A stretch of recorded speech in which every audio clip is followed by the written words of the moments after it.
do you care about your films ever screening in a theater? Do you even think that that's gonna be like the future of filmmaking, or are you more interested in just like making films and making content and like being your own distributor?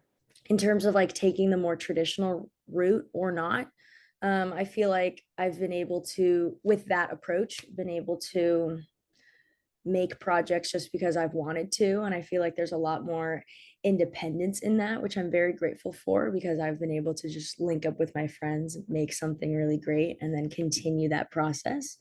But I've also still engaged in like, maybe the more traditional things like going to a film festival and like going to screenings and premieres and film events like that, which I still feel like that side of the industry is very alive and well. But I've always been interested in making my own wave and following through with that as much as possible. There's a lot of, I guess, scary headlines out there about how, no one's working and films dying and all this stuff. And I think that that's just a sign that a rebirth will probably be happening.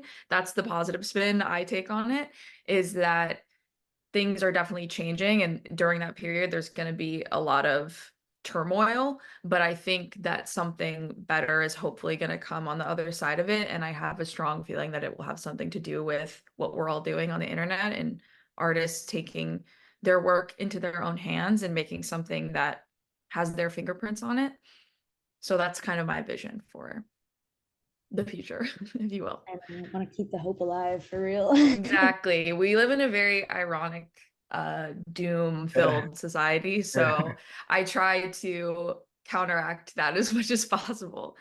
Yeah. So yeah. Thank you. That reframe is necessary Yeah. for all of us.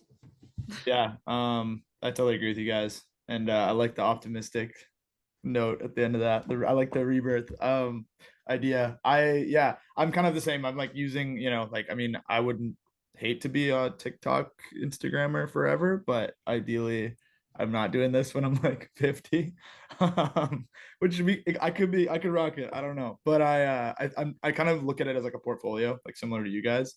And there have been a few instances where like indie filmmakers, like I've co-written a few projects now, like just through people reaching out and being like, hey, I'd love to have you, co-write on this or like direct this. Sometimes they don't work out, whatever, yada yada. But it is a cool like jumping off platform to meet other creators, which I don't think. I also live in Canada, which is like I'm like sometimes feel like a little isolated up here. Like there's a film scene, but like it's cool that I get to meet people all over the world.